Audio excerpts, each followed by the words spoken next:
Say, Daddy plays video games. Daddy plays video games. Hey guys, GamesPlanet here with a Civilization 6 review video. Now, this game is sponsored by GamesPlanet. They passed along the key, and I could not be more thankful for how amazing they are and supporting the channel and supporting me and passing on this key for me to create content around. I'm actually going to start doing a whole let's play basically on this game from start to finish on a civilization. So if you have a civilization you want me to play, leave it in the comment section down below. I was thinking Rome because I actually haven't played Rome yet. I've played Germany, Russia, as you see in the background, playing the Aztecs. I played it through of America, actually just finishing that up.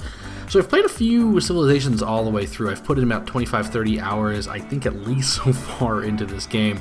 And it is incredible. Okay, so let's just start with the graphics themselves. So before this game came out, people didn't know. I heard a lot of people say they didn't like the fact that they went with a cartoony kind of aspect to it. But when you're playing the game, yes, there's this. Really, it's so different, the style from Civilization 5. But man, it's just so immersive. You know, the way the map kind of folds away when you're exploring, the way they have drawings on the map, like it's kind of an old cartography. I like the subtle outlines of all the civilizations. You know, a dash lines means open border. I know some of that was very similar to Civ 5, but there's so many great art styles. And then when you zoom in, you see the combat. So take, for example, the rifleman. So when the rifleman you get like a decisive victory on somebody. So in other words, you're going to wipe out the enemy squad. The last rifleman will jump up and kind of spin around and shoot. Like down to the animation and the art style, I think is just top notch. And it's absolutely incredible. And if your PC is good enough to have like time of day on, it just becomes gorgeous. The game is absolutely beautiful, from the military units to the fish swimming in the ocean, to the wonders and how they build, to Sean Bean's voice in my ear when I'm advancing in technology and civics tree. Which leads me to the next point, is the depth of this game is so much more. So Civilization 5, what happens in Civilization 5 is you get to this point in the game, it's kind of like the mid-game where you start automating everything. So you would have maybe 5, 6, 7, 8 cities that you would hold shift, and you would have like the next 6 or 7 in queue for buildings.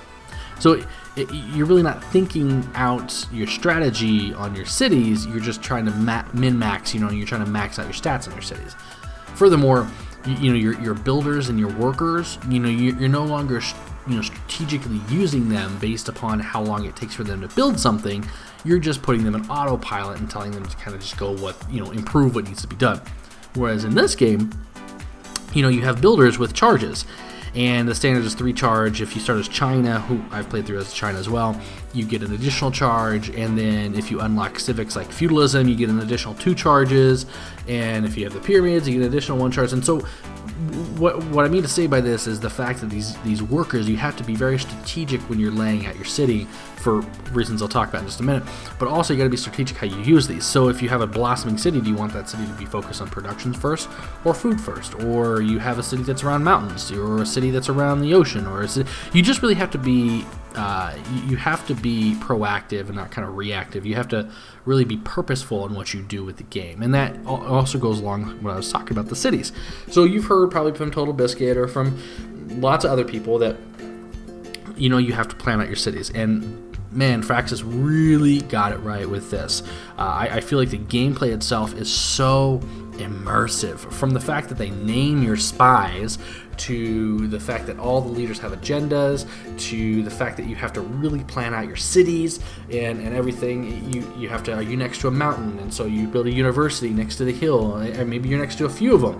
Maybe it's like it makes a little U shape, and you can plant that university right, and you get plus to science. And are you building your districts in a triangular shape, and so that they could feed off of other things? And so there's so much to do and learn as you go through the game that I've played through. I've beaten the game 5 times so far, and every playthrough was different, like completely different. And a couple times I was shooting for I'll go for a religious victory, I ended up with a cultural victory. And I went for a cultural victory, I ended up with a military victory. And maybe it's just some bad Civ player, or because that's just kind of how the game shaped up. So I'm kind of losing the any sort of direction on this video. I just you know, if I was to review this video or this game as I'm trying to do here, I have a hard time finding a tremendous amount of faults with the game. And I might say that in like a serious voice, but I hate to say this, but I have yet to find something where I'm like, I don't like that. That's dumb. I don't like that. This makes no sense. Everything about this game feels so deliberate to a Civilization player, and I absolutely love it. It is tied with my game of the year for me. Overwatch is incredible, and then Civilization is incredible. These two games are like the game of the year for me. If you have not picked up this game, I believe GamesPlanet, and this is not just a boost for them, but honestly, GamesPlanet's amazing because they have discounts on brand new games, and so there's a link in the description down below. Buy this game because it's going to be worth it. Even if you're not like a hardcore Civ player, you're going to super enjoy this game. If you like anything to do with strategy or strategy games at all, Civilization wrote the book on it. In the sense that they were the first to really do it. I played Sid Meier's Civilization 1 on a 7.5 inch or 7.25 inch floppy disk back in like the early 90s. I mean, they wrote the book on simulation games, so they know how to do it and they do it right. I give this a 10 out of 10. Go pick it up. Hope you guys enjoyed the video. Have a wonderful day. Bye-bye.